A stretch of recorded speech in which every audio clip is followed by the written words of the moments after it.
so much, Dr. Iyengar. And thank you, Ms. Schwab, for being with me here today. This is Ms. Schwab's short bio and that she wrote. I'm from Maplewood, and after years of building a career in global trade and supply chains, I pivoted towards food and started asking questions about where our food comes from. I was fascinated by the topic, and I realized it related to almost everything: health, politics, the environment, culture, international relations, etc. I started my website to write about trade and slowly moved towards sustainable agricultural practices. As I learned more, I had taken a year off to travel and work on farms when the virus hit. So I returned home to Maplewood and twiddled my thumbs about how I was going to help farms sell the food I knew was no longer going to restaurants. When I posted the idea on my Soma Gardening Facebook group, there was interest, and now here we are. Illuminate's mission. Their short-term goal is to get food from local farms to consumers in more urban areas and help them stay home. Added benefits are helping people get more in tune with seasonal eating to support and appreciate our local farmers. The long-term goal is to change the food system. The more of us eating from local farms that use sustainable methods, the more we can eat outside of industrial agriculture and move towards a healthier people and planet. I am also including milk, eggs, and fresh bread from Liv's ingredients for one's own recipe and fun things. This box is shifting the mindset to working with what we have rather than choosing exactly what we want. This is the philosophy of seasonal eating. Thank you.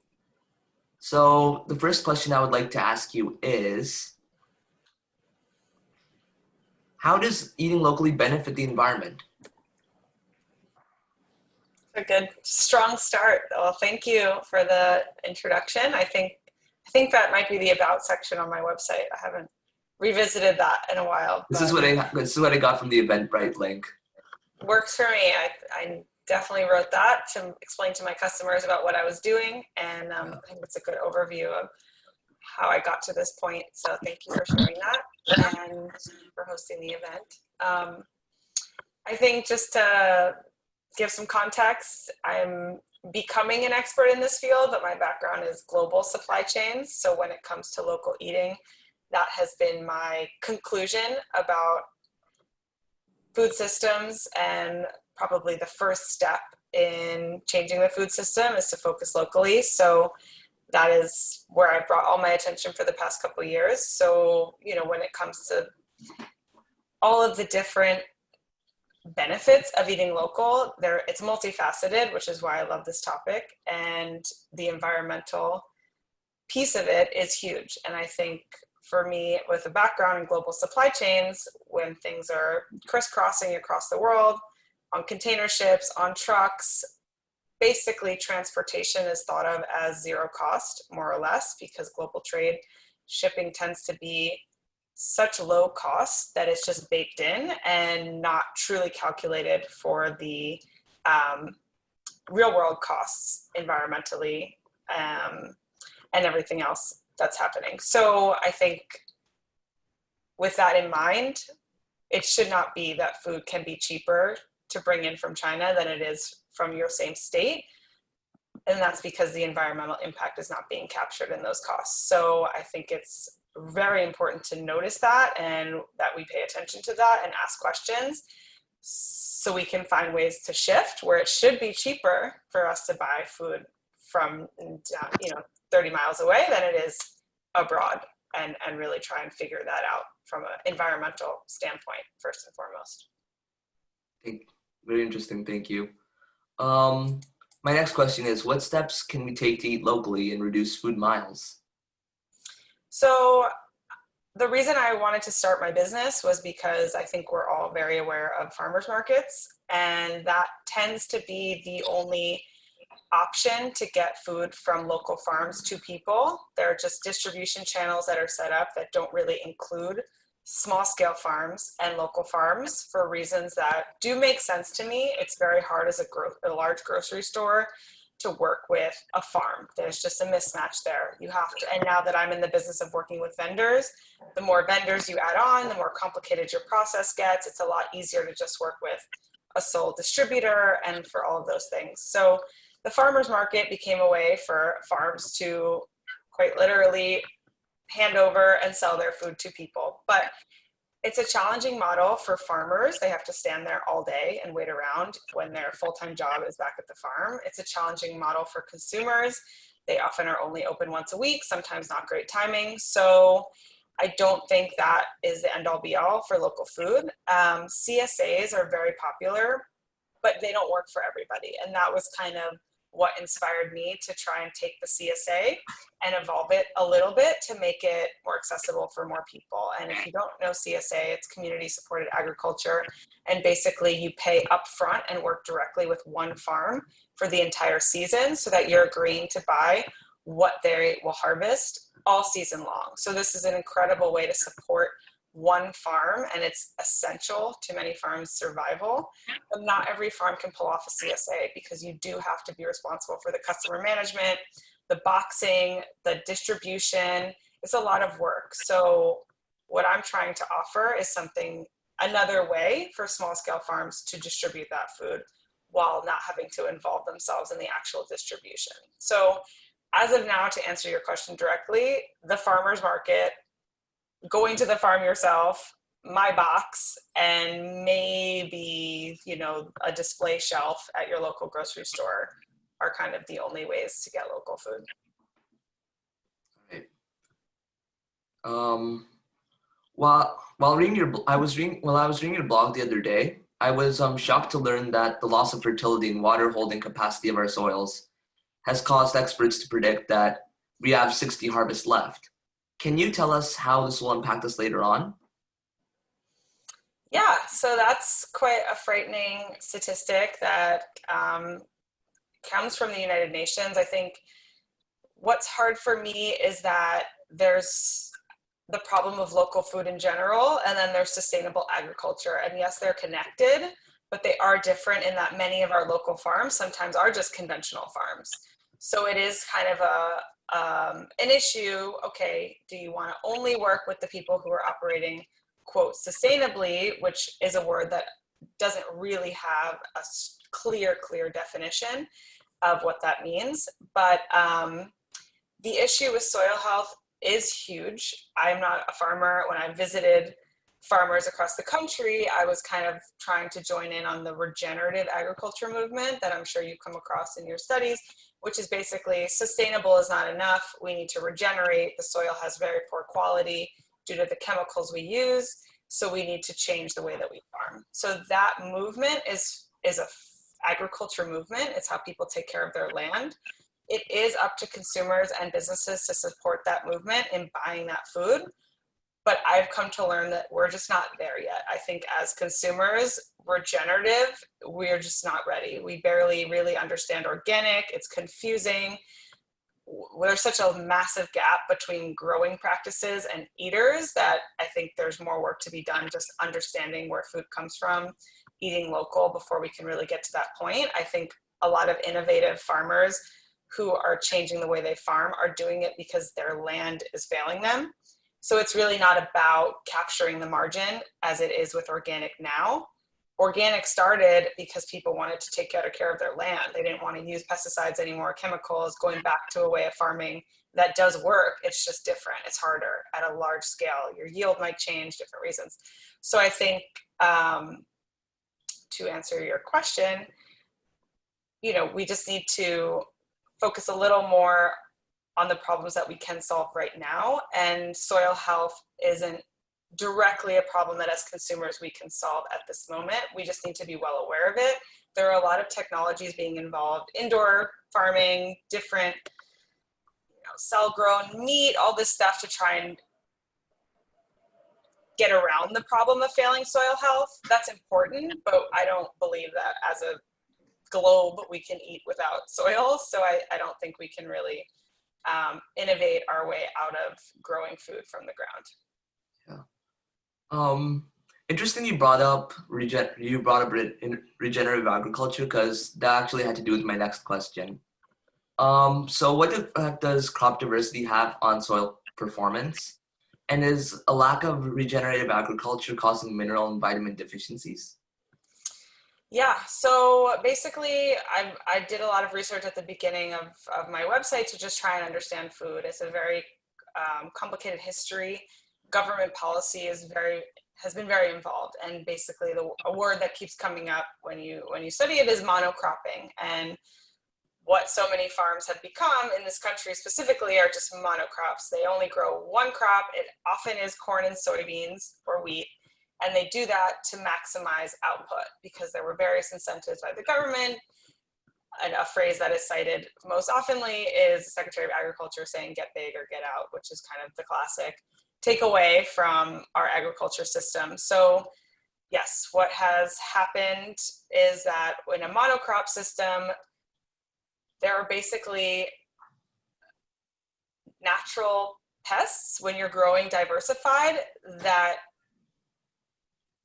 take care of the problem. And I think there's various layers to talk about this, and I'm not a soil scientist and I'm not a farmer, but as it's been explained to me, and if you've seen the movie Biggest Little Farm, they talk about it, but if you're growing a diverse range of crops, you don't actually have to worry about as many pests and weeds as you might when you're growing a monocrop, because we're not meant to farm in a monocrop. That's not a natural environment.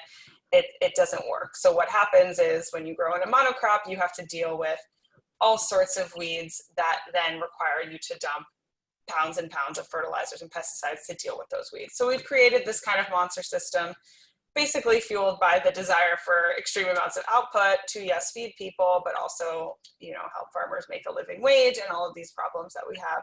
So growing diverse crops allows for you to not have to use so many pesticides and fertilizers, and then you don't have to just have one market. So if the wheat market has some issues, you might have some other crops. There's just so many benefits of growing diversified crops.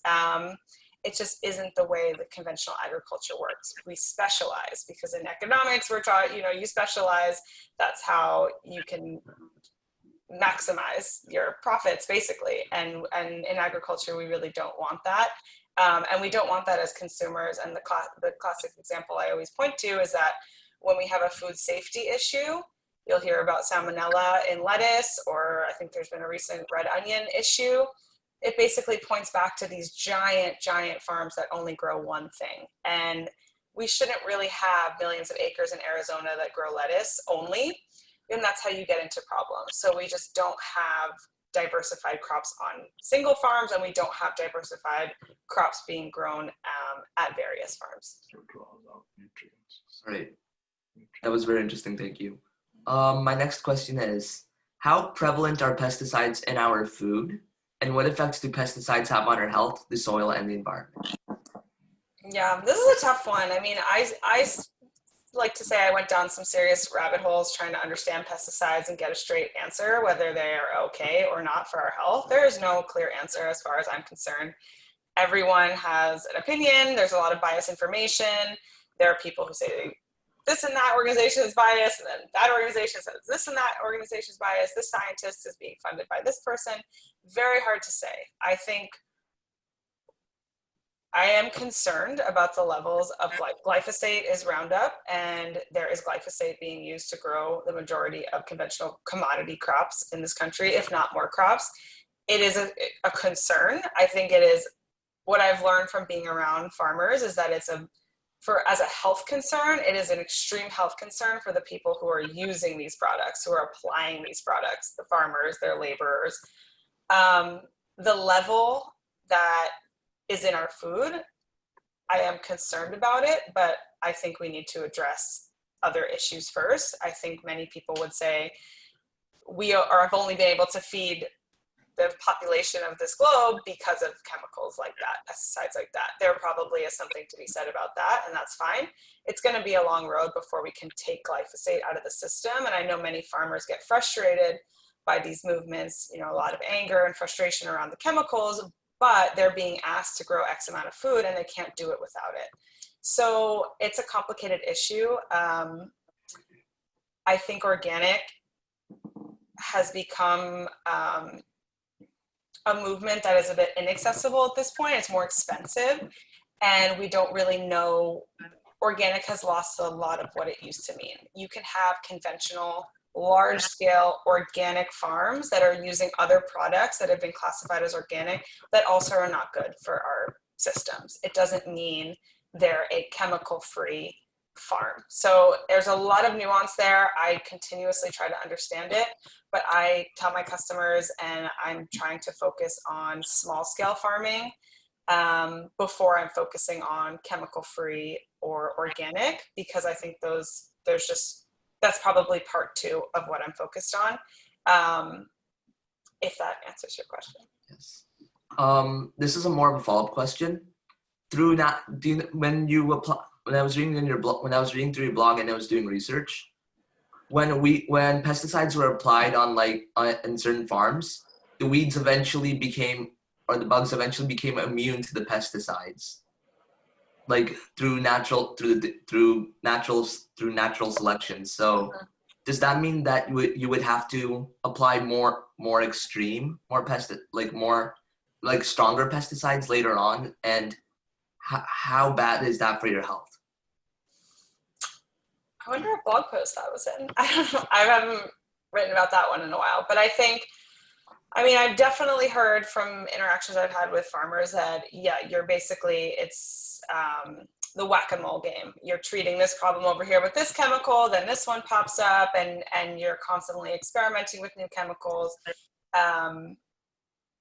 That's not for them why they got into farming. This isn't what they want to be doing. You're really losing touch with the land and natural systems when you're treating everything with these chemicals that come from large companies.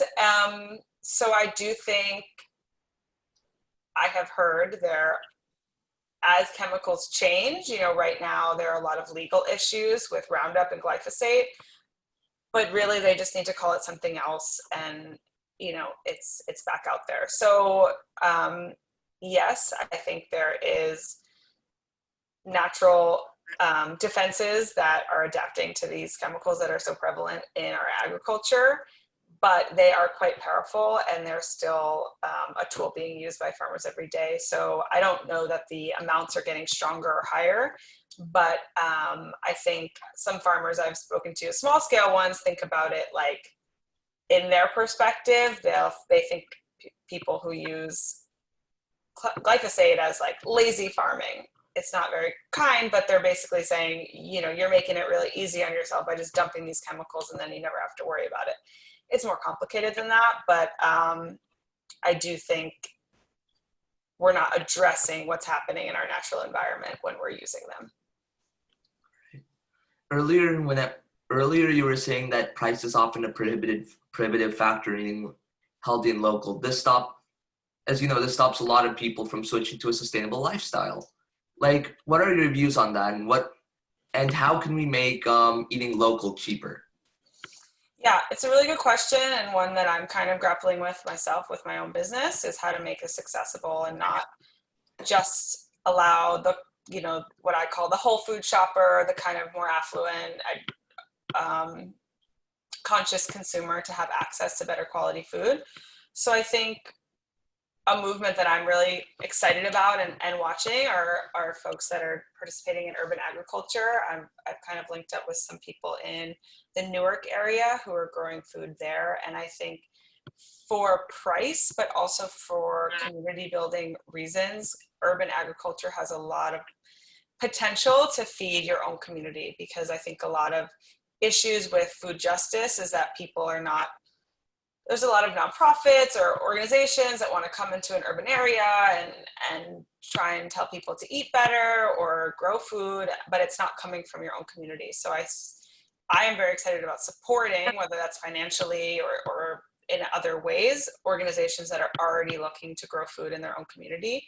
And that's huge. So I am looking to organizations and individuals that live among that community. And, right now I'm from Maplewood, and it's been easier for me to have this business where I'm from, because I know the area, I know the people, I know my resources, and I feel the same about other cities and how they can bring more local food. And I don't think we can grow it all urban, but I do think those same people can get some land outside of the city and work on bringing it in ways that make sense for their community.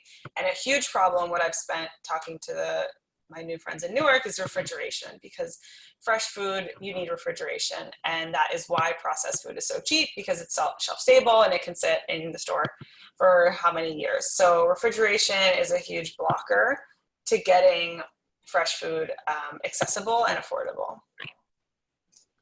That's interesting. I did not know that refrigeration played such a big role. Yes, I spend my days freaking out about refrigeration because I have a cold chain, as we call it, where I'm working with dairy products and meat. So you got to be really careful about refrigeration, and the produce really can't be out of the refrigerator for very long. So we have the big walk-in fridge, and people have refrigerated trucks. It's a lot of work to change from processed food to fresh food. Neat. Anyways, my next question is, what is the importance of eating seasonal produce?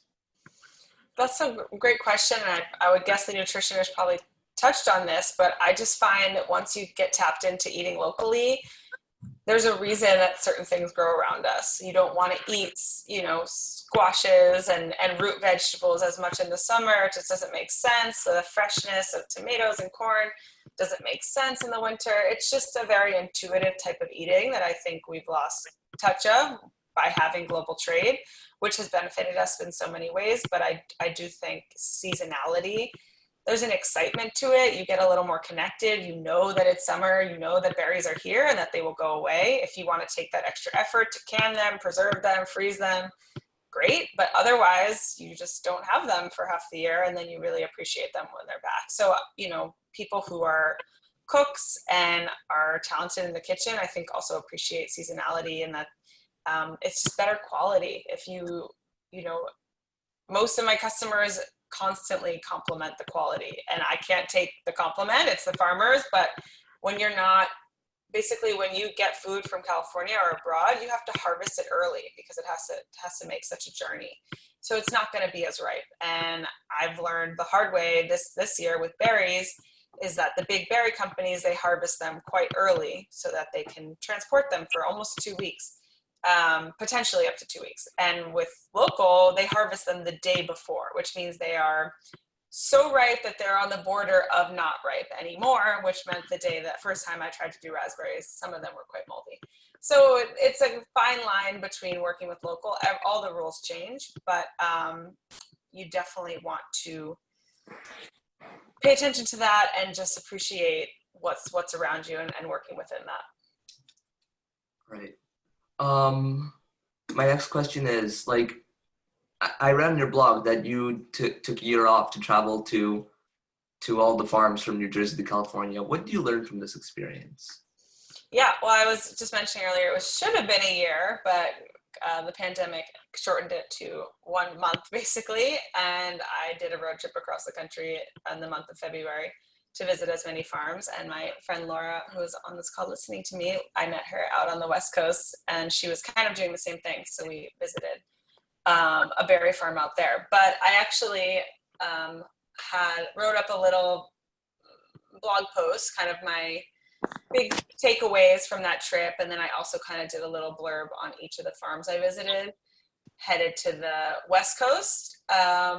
It's very hard to sum up because every industry is so different. I mean, I was with sugarcane growers in Louisiana, cattle rancher in Texas, berries in California.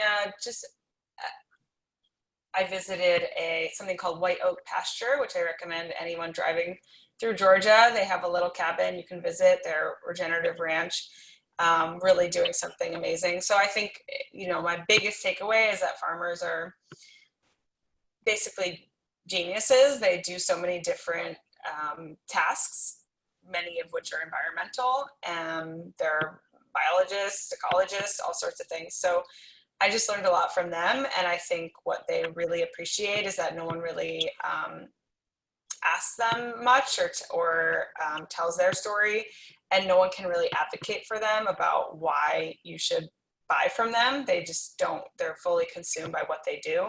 So they don't really have the time or energy to then go out there and basically market themselves. So they were just appreciative that I'm hoping to do that for some farmers and basically be that go-between between eaters and them. So they were very grateful, and I honestly learned so much from visiting with them, and I just recommend people go out and meet any local farm when they can.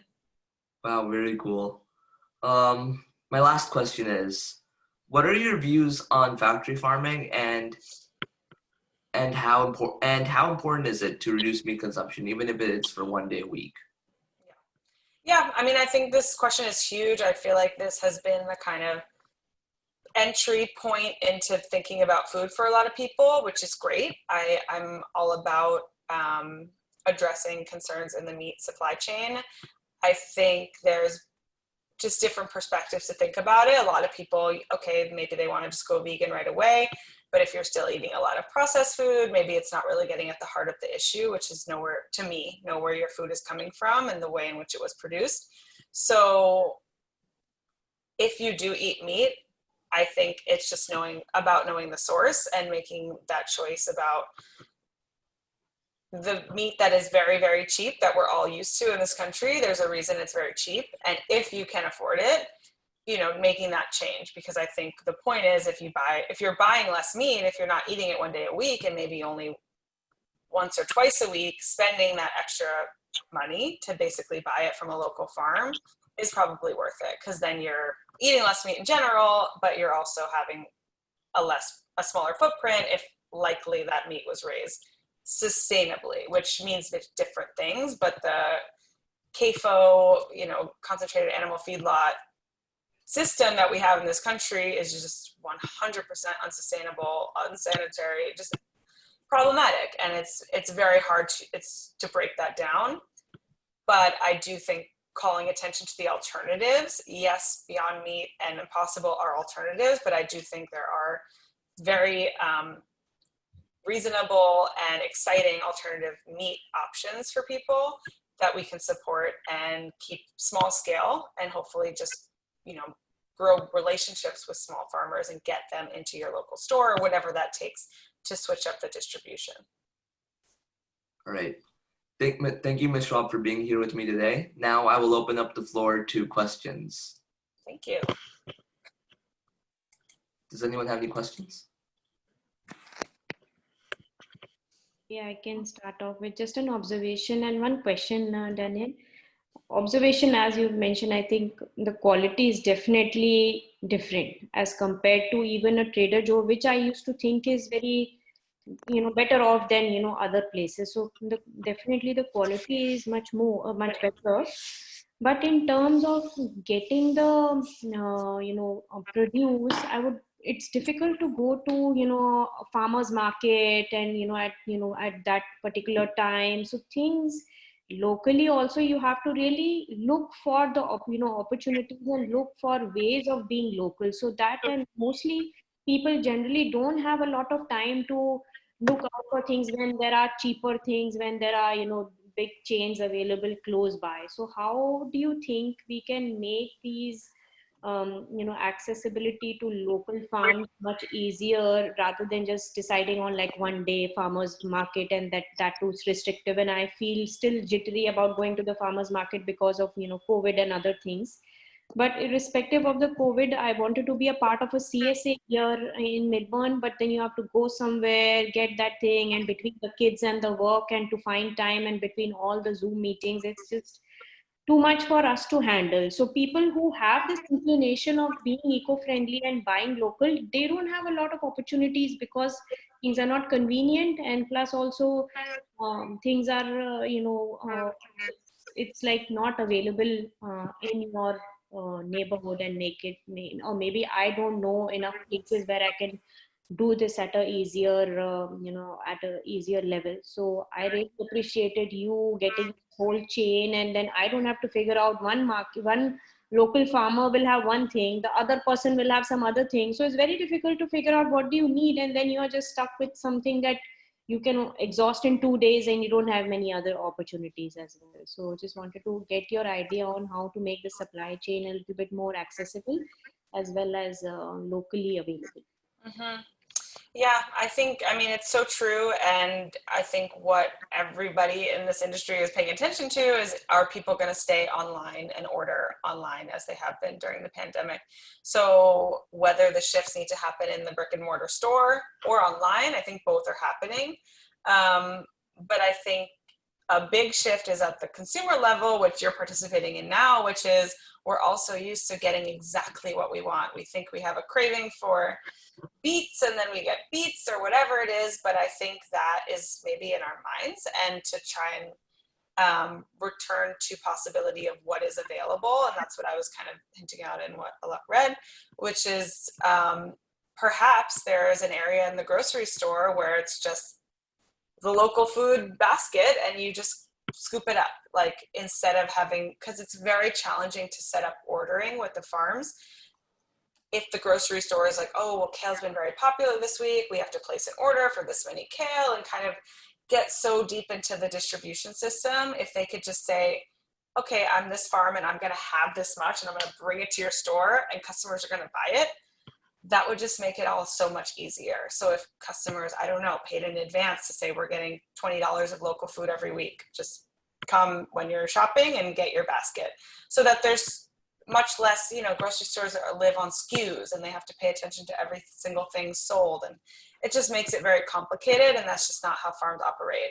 If there is a storm, as what's happened to me, the berries that were supposed to be ready are actually ruined. So then the grocery store gets upset because they don't have it. And it's all about making the customer happy. That's how businesses are set to do. And that's why the ugly produce industry has emerged, because they're saying, okay, this produce doesn't make the customer happy as far as the grocery store is concerned, so we're going to try and sell it in another way. So I think that mind shift of willingness to get other seasonal products and then the way they look, and I think it's innovation. I think we can find ways to get this food in the grocery store if that's going to be easier for people, because people are still going. And then, you know, the delivery route is a challenge. And I know there's been companies that have tried to do this. The ones off the top of my head, there was a company called Good Eggs. I think if somebody at Columbia could do a case study about what the heck happened to Good Eggs or Farmigo, they both had millions and millions of dollars in VC funding, and ultimately it didn't work out. And I don't understand why, because I'm now in the space and I'm trying to not spend more money than I make, because I think what kills them all is deliveries. And we need delivery for convenience to get it to people. So it's kind of this tricky area on how do we not go under by trying to make deliveries happen, but also remain convenient for people. So that still seems to be the thing to solve. I would love to know more about what happened to those businesses as I look to scale mine a little bit, but I think both of those wanted to be national. And with local food, you should, in my opinion, not try and be national. It's a very hub-related business, and that's not in my long-term goals. And I think you kind of need to stick in your community. So I think more boxes like this, I think, could help spread it in other areas and more possibilities.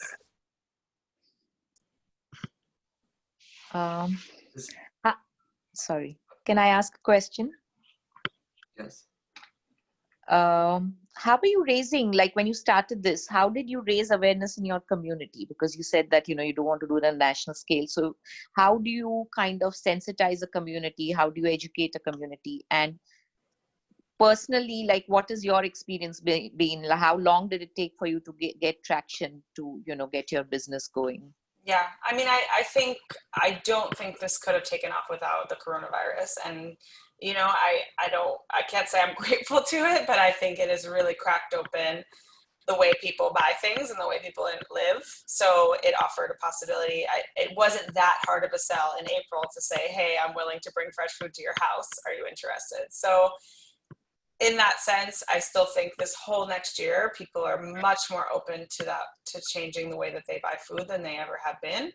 I don't know how I would have reached people before, but I do know I'm learning a lot from my customers about why they like my product. And I've sent them basically 6, you know, is it this, is it this, is it this?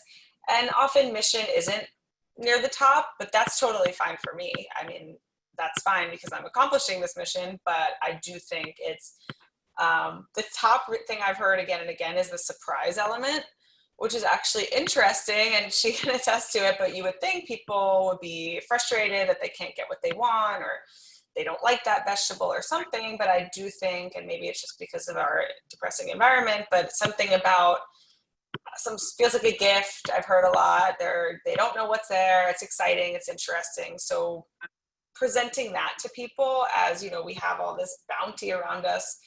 It's basically like a present. And that's kind of been what's kept people interested, is the variety and then the quality. So those, and convenience, those seem to be the top three. And then obviously mission and the bigger picture stuff is underneath. But at the end of the day, people are busy, they're raising kids, you know, they want to care, but it's hard. You can't ask people to go on a Monday night to a farmer's market. So word of mouth has just been my only way. I don't have a background in marketing. I've been trying to learn, but word of mouth is the best way, because it is not easy to explain this in an ad. So you just have to wait and have people share with each other. And I think one thing that I've done that's been nice is there's a Facebook group for people to share the recipes, and something I say again and again is with the CSA, you're often getting vegetables that you might not know how to use, and you might be getting them like 5 weeks in a row. A lot of cabbage, a lot of zucchini, and that's hard. So you need recipes, and you need the support of other people to help you cook them. So in the group, people are kind of sharing ideas on what to make with different stuff, like kohlrabi we did, and nobody had really made kohlrabi before. So it's nice to have people in a group to share ideas. So I think that is a huge element of the future of food, is just kind of the cooking and the support for that. Can you share the link to your Yes, the Facebook group? for sure. Yeah, it's fun. And one thing I just wanted to add, Danielle, and I don't know if you would agree that this idea that especially COVID has taught us that we shouldn't waste food. And so when food comes in, you really have a new, I guess, value for what you get, because you know someone has taken the time to curate this, and you know it is hard during this time.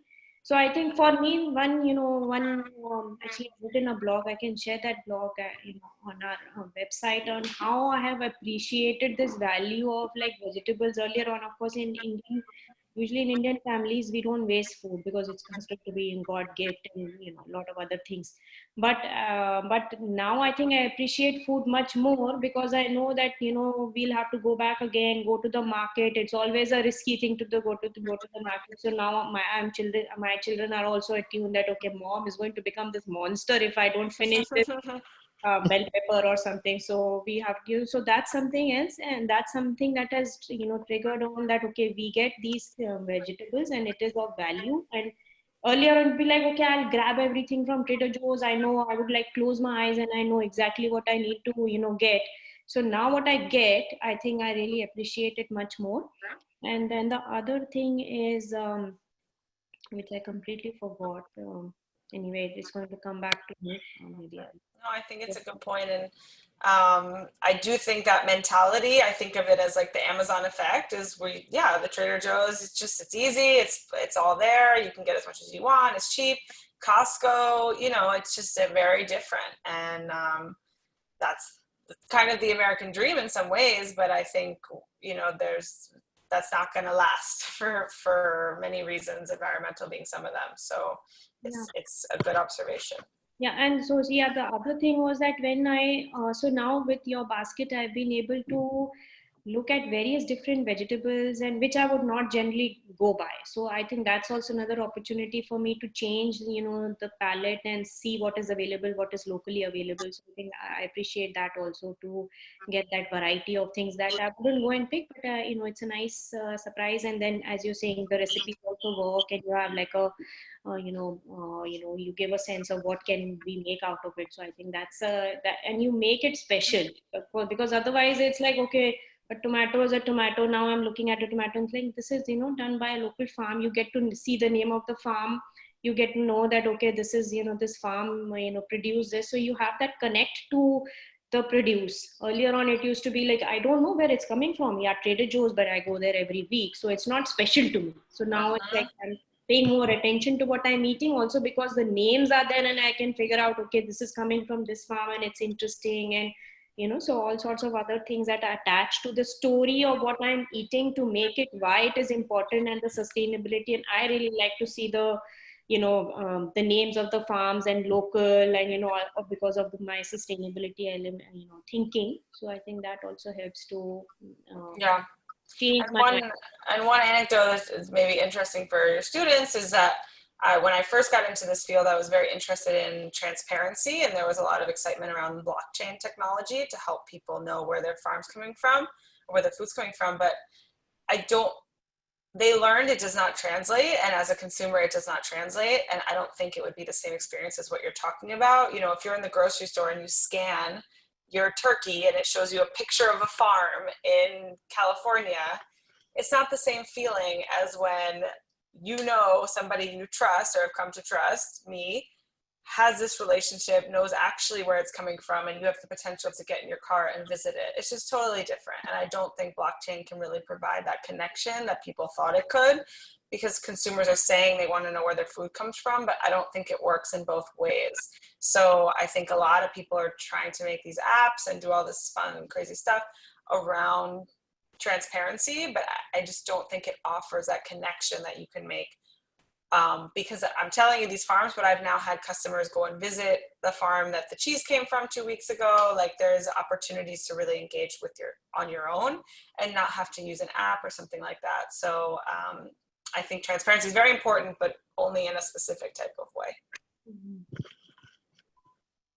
Hi, Danielle. Thanks so much for the presentation. I had one more question, more on kind of like the supply end and nutrition education. And you mentioned, access to more people in more areas is definitely something that needs to improve.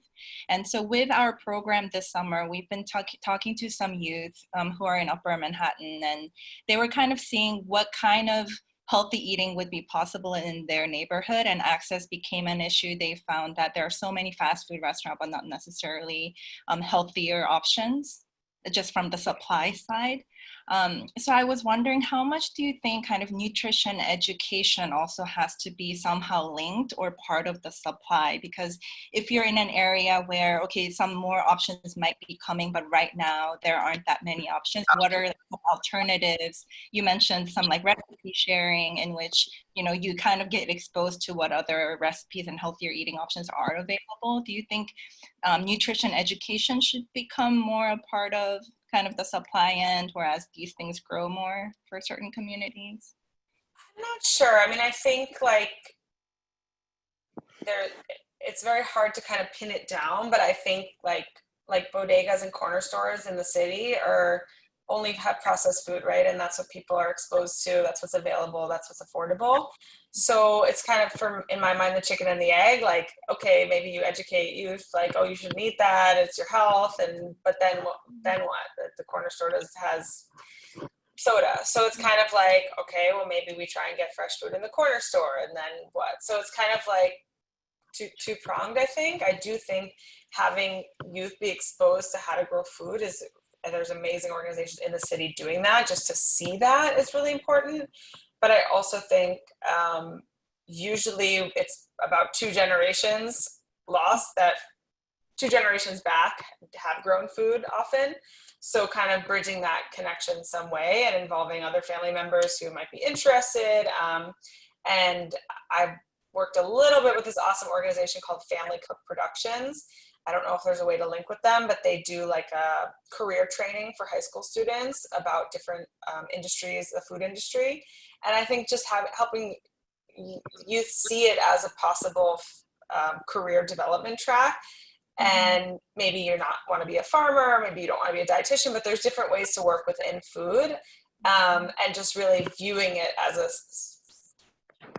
industry, sustenance, health, policy, so many things. I just think the field of food needs to not be so niche. I don't know why it's so niche, because it's like so many things. So that, I don't know if that really answers your question, but nutrition is one piece, but I don't tend to focus on it, because I think if people say, okay, we need nutrition, then okay, they'll get a carrot, any carrot, could be any carrot. But to me, it's got to be that one carrot. Thank you. Ms. Schwab, how do you think we will all emerge after this pandemic? Will we continue to live sustainably? Will we continue to be mindful after the pandemic? Hope so. I mean, just from my own observations in my business, I think a lot of places tried to do a box like just out of panic, and those have kind of tapered off because people are ready to go back to the grocery store, whereas I've seen a little bit of an uptick because I think it's just a different thing that I'm offering. So I do think, and my tagline I've been using is let's not go back to normal, just like no. So I'm trying to make sure in one respect that, you know, we don't. And when it comes to food, I think there's never been more talk around food, around the chicken industry, meat, labor. There's just essential workers being grocery store people. Like there's just so much conversation around food. I don't think it'd be possible to just go back where people don't think about it anymore.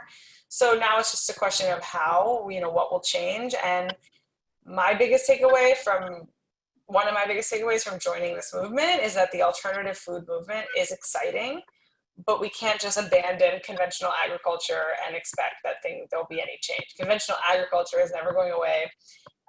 So there needs to be, you know, the spotlight on conventional agriculture needs to remain and needs to improve. And that's the issue of pesticides. That's the issue of workers' rights. And that's the issue of health and access, because that's all in conventional. Alternative is exciting for regenerative agriculture and local and all of these things.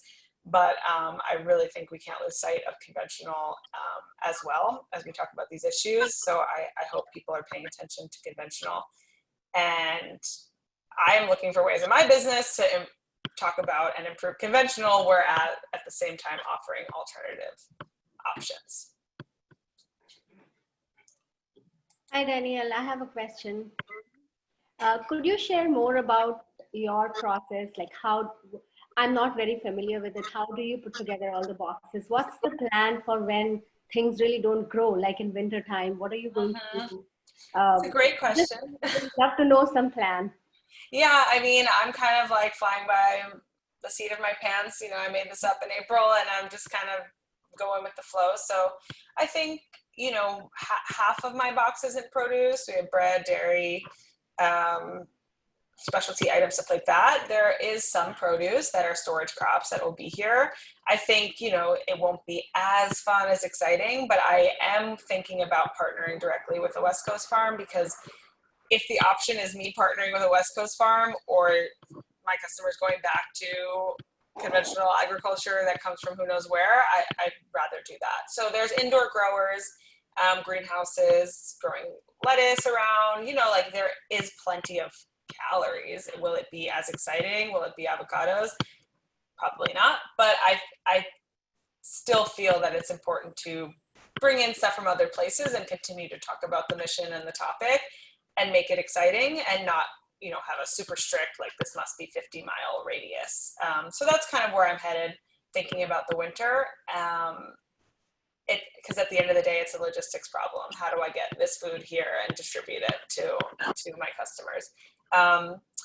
But yeah, I try and, you know, minimize the number of farms I work with just to not make myself crazy, and have working on having more direct relationships and everything like that. And I don't know if you want to know more about the process and how it all works, but it's a lot of logistics. Yeah, I just wanted to know that how, so for example, in summer, what do you do? Do you go on a weekly basis? Do you go to the farms and get all the stuff and then put together the boxes? Do you have some guys delivering to you? I just wanted to know a little bit more about your process. Yeah, so both. So basically when I at the outset thought I could go around and pick up from farms, it's just not possible. Logistically, I don't have the trucks, I can't do it. So most of the produce, I work with a company called Zone 7, and he has the same mission as me. His name's Mikey, and he wanted to bring local food to restaurants. So obviously half of his business went away. So he has a lot of relationships with the farms, and he goes around and picks it up and brings it to me. So he made, he does probably half what's in my box. And then I'm working with a couple farms on one-off basis to feature them or tell their story.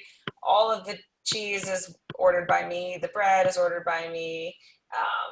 The milk, and then the specialty items. So it's about half and half, Zone 7 and me. And then I just try and go out and visit these farms and make sure I see their operation and how's it going and what's it like. And at some point, I think they call it a food hub. If I were to go out, bring in all the food myself and do all that, I would just need, refrigerated trucks and Right. a lot of hard. staff. Right now, I'm working on getting my first van. It's very exciting. But it's, I don't really want to be a distributor as much as I appreciate logistics. You kind of have to choose your part of the supply chain, and I'm the consumer facing part, which Mikey from Zone 7 just never wants to be. He wants to be the distributor going around to pick up from farms. So, our supply chain is short. We can just be 3, but you still kind of need that middle person. I'll go direct when I can, but it's an enormous logistical effort to do so. Right. This is a very complex issue. It has got a lot of facets to it, a lot of ways of looking at it. And yeah, we all need a lot of education, but I think this is a very good place to start what you are doing. And it's easy and it's convenient. And yeah, this is a great place to start. So I'm hoping to subscribe for your box. Yeah, same here. This is just a talk to get me new customers, huh? Well, no, I actually I love to cook, so I just like the excitement of having something new to experiment with.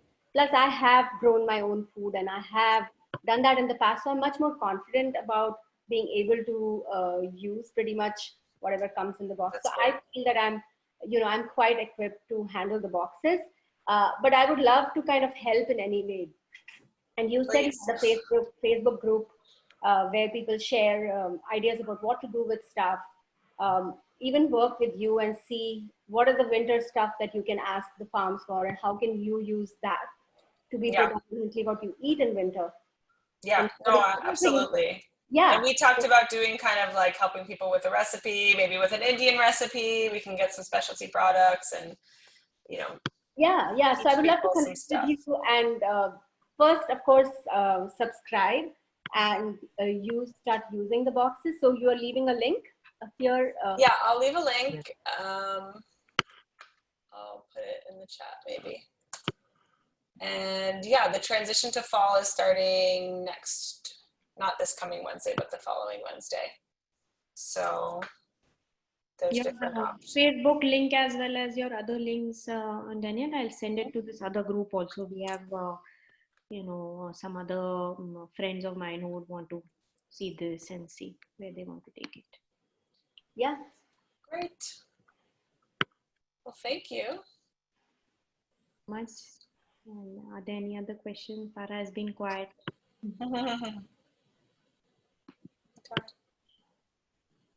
Great.